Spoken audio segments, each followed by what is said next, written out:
Hey everybody, welcome back to another episode of A Gardener's Journey Homestead. I am Barbara. If you're new here, thank you for meeting me in my high tunnel today. So y'all, today we're going to do a couple things. We just got back from Texas, actually this morning.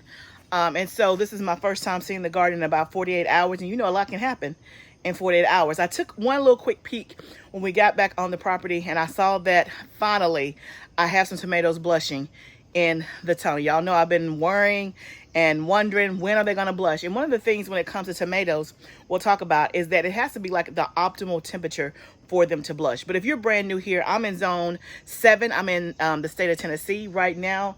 It's probably an hour before it gets dark, and it feels pleasant. Before this moment, we could not have been out here. It has been sweltering hot since we got back, but Texas was like 100. Texas was in like triple digits, so I shall not complain.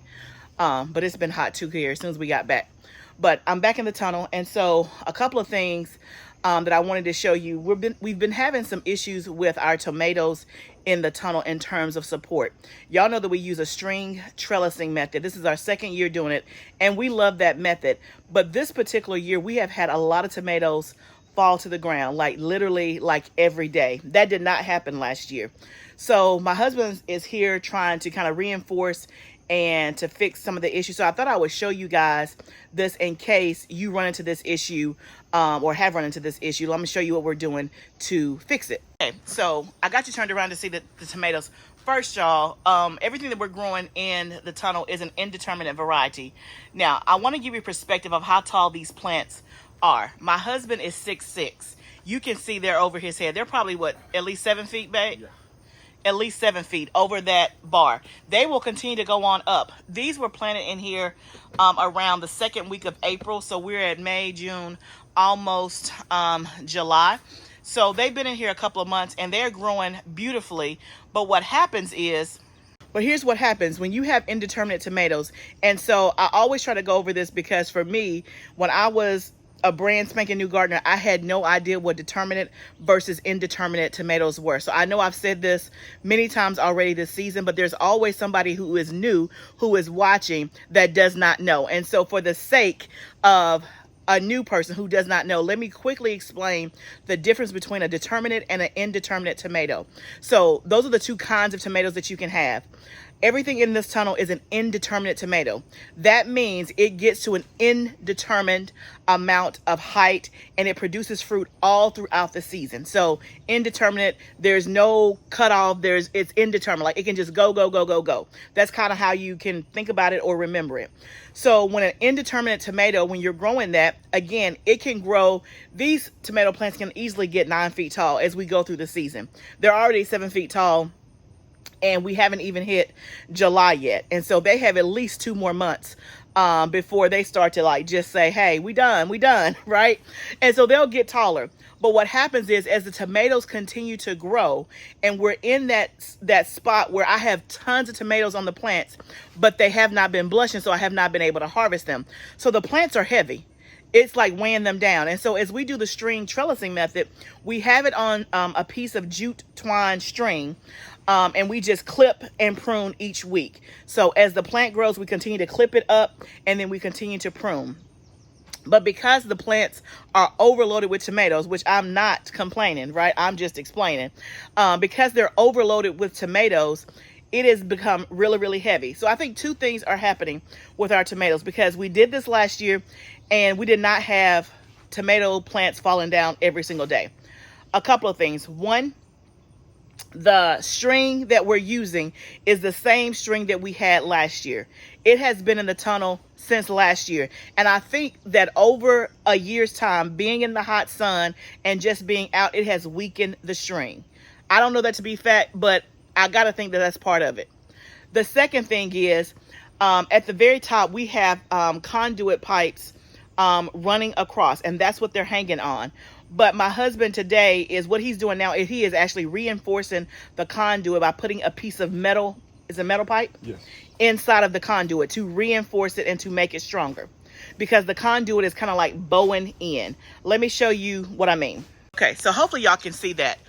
Is this 2 different pieces of conduit? Yeah. Okay, so it's two different pieces of conduit, but you can see how you see that curvature and that bent part.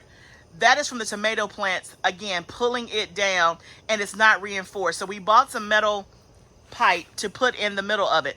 Also, let me show you the twine that we've been using. Again, goodbye, but what I probably should have done is took this in the house after the summer season and not let it sit out here. I just think that it's losing some of its reinforcement. So what I'm experimenting with, so one of the things that I bought that I'm going to experiment with is that we have bought a heavy duty tomato twine that is supposed to be heavy duty and can withstand up to 65 pounds. It was supposed to come while we were gone, but hopefully it'll be here tomorrow. And so if I can, I will try to get some footage and show you what that twine looks like, and also him redoing the string on some of these. When we came back, we were just gone for 48 hours. When we came back, when we left that morning, let me go back up. The day before we left, we had 4 plants down. He put those up. The morning that we left, I came out here because, of course, you got to check on your plants before you leave. It's like your kids, right? I came out here, did a quick harvest, and then we had 1 plant down. We did not have a chance to put it up before we left. When we got back today, there were 4 plants down. So again, it is happening like at least 2 or 3 times a week. At least. And so hopefully this will fix it. Now, we have been blessed that as they have fallen down, we have not lost any tomatoes. And one of them, I was actually in the tunnel and I literally just saw it, boop, just fall down to the ground. No tomatoes have busted. We have not lost anything, which is a blessing. He's just been coming out here, putting them back up. But that, becomes a pain and a chore. So we're hoping that with the metal and with the new twine, that will help alleviate the issue. And I think as we start to harvest and pick the tomatoes, they won't all be on there at one time. And we'll be able to help balance out some of the weight. So let me know down below if you guys are using a string trellising method, if you've seen the same thing. Hopefully this was helpful. There's many different ways to trellis and support your plant. So let's go back to indeterminate tomatoes. For indeterminate tomatoes, they have to have support. If you think you're going to grow an indeterminate tomato without any type of support, you're going to have a lot of disease, and it's going to get so wild that it's going to be hard for you to maintain. How do I know? Because I did that the first year. I grew some brandy wines, and y'all, it scarred me so bad that I have not grown brandy wines since. That brandy wine was so wild and out of control. Like I couldn't even get in there to even harvest the tomatoes. It was full of disease. It was just all taken up. It was like a complete mess. I wasn't pruning then, I wasn't fertilizing then, and I wasn't trellising or supporting. That was my first year growing tomatoes in the tunnel.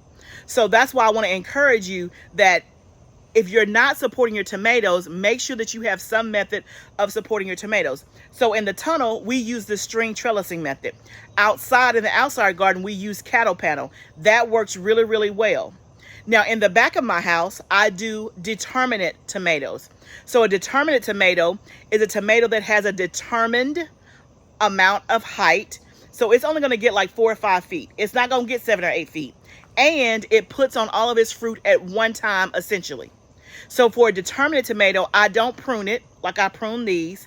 I don't, it requires less support. So for a determinate tomato, you can use a tomato cage. Right now we're using like those green stakes and just clipping it up, but it requires a lot less maintenance and support because they only get to like 4 or 5 feet.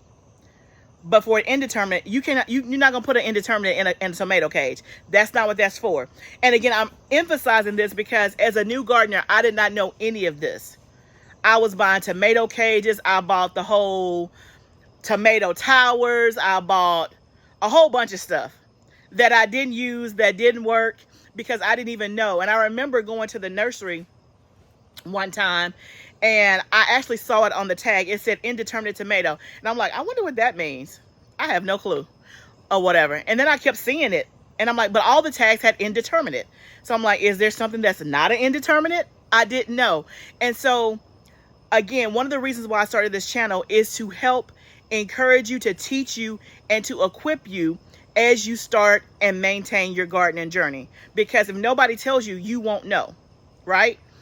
When it comes to tomatoes, usually if you're buying plants at the store, at a nursery, most of the time they're going to be indeterminate. That is the majority of tomatoes that you're going to see. A determinate variety, like what I'm growing in the back of my house, I'm growing Roma. That is a determinate tomato. It's a paste tomato. I have grown Galahad before, and I have Celebrity. I think it's Celebrity. I think that's a determinate tomato. But other than that, I'm sure there's other varieties out there, but there's not many that I know of that I've grown. Most tomatoes that you know of, the Dr. Witchies, the beefsteak, the Big Beef Plus, all of those, Amish paste, all of those are indeterminate varieties. So that's really what the majority of people grow, what you're going to see out in the stores. So while we're here, let me just show you. Now, the ones that were blushing, I already, like when I came out here just to do a little quick check, I grabbed those because I'm like, you blushing? I've been waiting, and there will not be a bug that's going to get you. Not going to happen. But while we're here, let's take a look at the tomatoes. Y'all, is there a more beautiful sight? Is there? The only more beautiful sight would be that they're red and ripening on the vine. But is there not? Do you see clusters upon clusters upon clusters upon clusters? Somebody say yes. Absolutely. They're everywhere.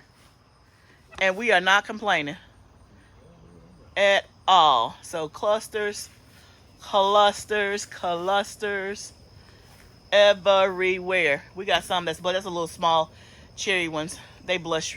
They've been blushing. Let's go down here. Let's see. Look at that. Do y'all see all those tomatoes? Look at that.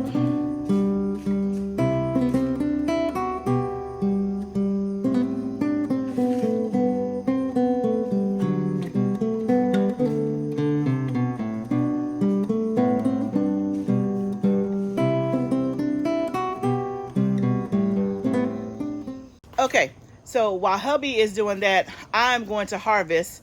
When I say not because I want to, because I'm always excited about the harvest. But before I left, my counters were covered, and I tried to do a mad dash and preserve like whatever I could, which was a lot of really freezing, just putting things in the freezer. I chopped up a lot of peppers, started putting them in the freezer. I filled freeze dryer trays. So I'm about to run the freeze dryer tonight. But this is the summer press. This is the summer press, and I keep telling myself that it is for a season. It is for a season. Before you know it, it'll be over. So we just have to press through. So y'all want to come harvest with me? Okay. I heard y'all say yes. Let me get some baskets and let's go through the tunnel and outside and let's see what we can harvest. I have not done a big harvest with you guys on video, so let's do that today.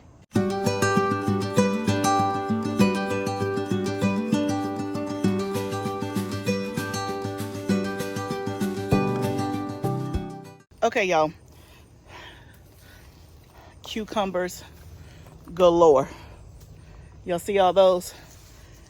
So I wanted to ask you guys, first of all, let me tell you about this. This is a new variety for me. It is called sashimi. S-A-S-H-I-M-I. I'll try to put it up here. It is from Johnny C's. This is like a long English cucumber. This is like the stuff that be in plastic, y'all, at the grocery store. These have done extremely well. They will be in my garden from this point on. They have done extremely well. But I wanted to ask y'all about some of my cucumbers, the smaller ones that I'm doing. Let's see if I can find one. It's not on every one, but does that mean anything? That I don't know. Like these little, it's not even like, it's not raised or anything. It's like these little white marks. I'm not sure what that means. It's on a few of this variety. Let me know if that means anything. I don't know. Those I have been just putting in my water, so hopefully it's not bad. I haven't been selling those or using those. I haven't done anything with my cucumbers as of yet except sell them and use in my water. I put cucumbers in my water every day. I just like the way it tastes. So let me know before I start doing something with them like pickles and stuff. But y'all, already on the first row, just in the cucumber patch, we have plenty of cucumbers. And we got one squash, because remember we have a squash in that row. Look at that, pretty. So let's do the jalapeno peppers next and see if we have any of those. And then I'll get a separate basket for the cherry tomatoes. I try to do my cherry tomatoes in a separate basket because when you start putting them in baskets with all your other stuff, things can roll over on your tomatoes, bust them, damage them. So I always do my tomatoes separate in a separate basket if I can. Definitely cherry tomatoes, but then also like my slice of tomatoes, I'll do that in something separate as well.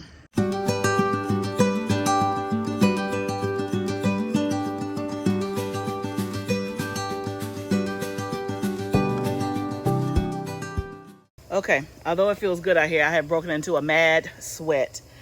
Just, y'all, excuse the hair. The hair gonna be cute again in the fall. The summer, I'm not sure it's the best I can do. Okay, so let me show you this bag. This is heavy. It's hard to get a good shot, but look at that. A bell pepper, an orange bell pepper that's blushing.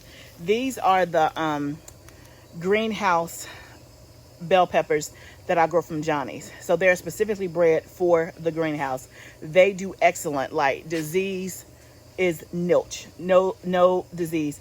And they usually are really big and blocky. That's still a good size, but they're usually like the typical shape. This is a giant Marconi. You can see it is blushing. So I started to pull that one.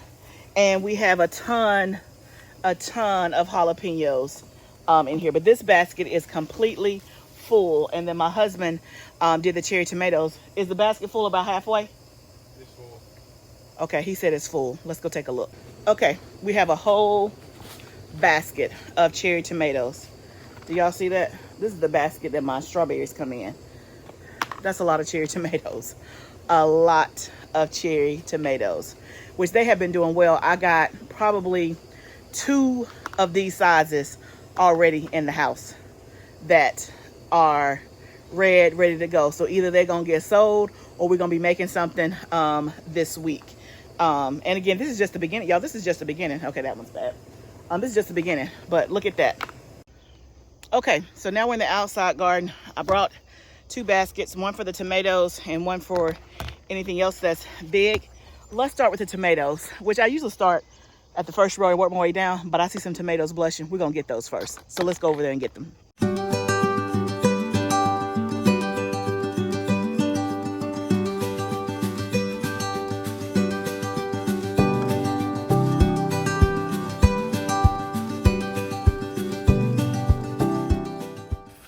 I wanted to show y'all this. These are the blueberry tomatoes that I've been showing you, but now look at this. You can see that these are ready, how they have that red blended in with the purple. These 2 right here. This is what they're supposed to look like. So I'm taking a seat because I am. Carry the big basket. I'm going to show you the tomatoes that we've already got. And we have quite a few. If I had to guess, probably at least 12 that I've picked that have blushed, which is great because this is the first time they've been blushing. But I wanted to show you these because I had picked these a couple of weeks ago because I thought that they were ready, right? Because of the dark purple, and I knew they were blueberry. I was like, oh, okay, I guess they're supposed to be purple. But I went back and I looked at the seed information, and it said supposed to be reddish purple. So I'm like, okay, they're not ready. And so I've been waiting and waiting and waiting, and now I see what they're supposed to look like. So it's a blueberry tomato from Baker's Creek or Rare Seeds or whatever. I thought it'd be pretty like for a salad or something like that. But let's taste one. Let's see what it tastes like. Okay, so here we go.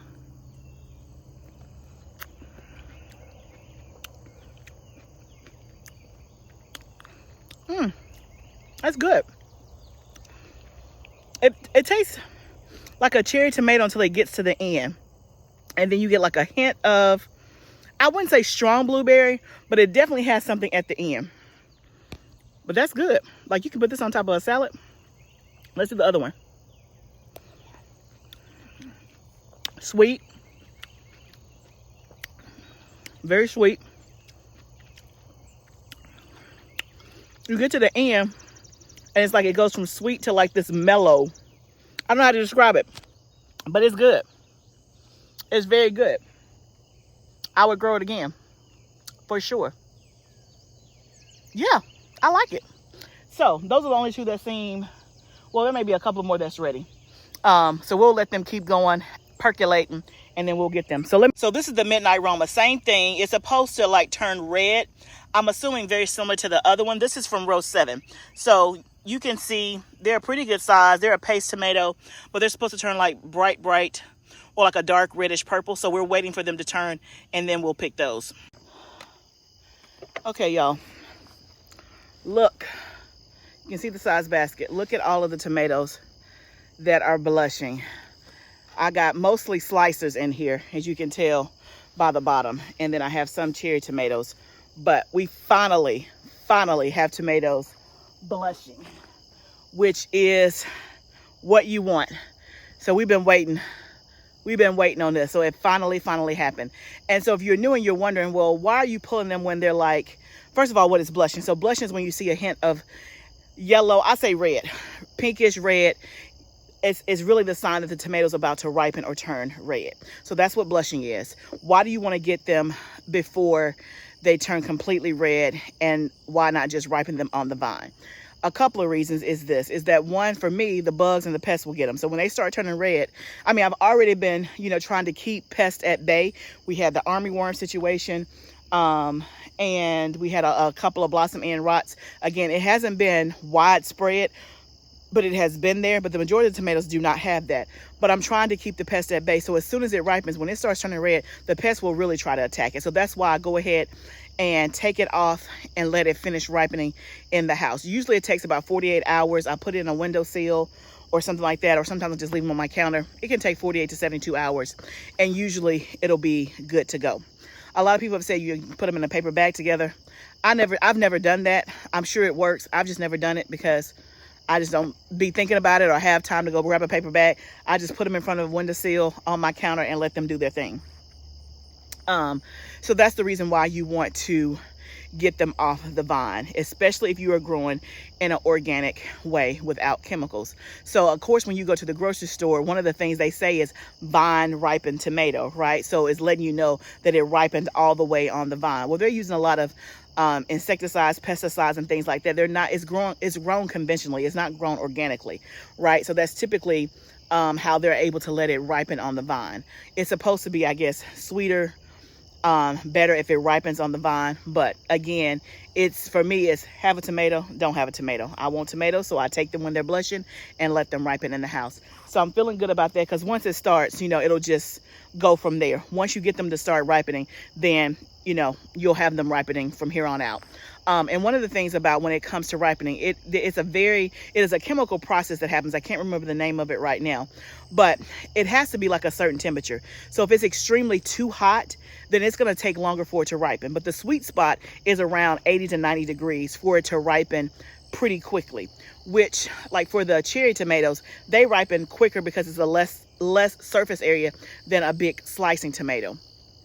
But when the temperatures kick up, you'll see they'll just stay green. Like, we're not moving, we're not budging. And it's still been 90 degrees here, but again, over time, it will ripen. It just takes a lot longer. So I'm glad, because this is what we have been waiting for. Also, I harvested some center cut squash and some more jalapenos out here. You can see that here. So this is the center cut squash from row 7. If you've used this before, let me know. I'm assuming you use it just like a regular zucchini squash, so to speak. This is what it looks like.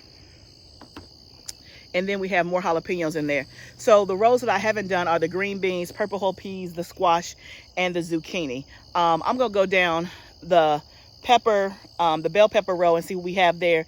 And then let's look and see if we have any green beans.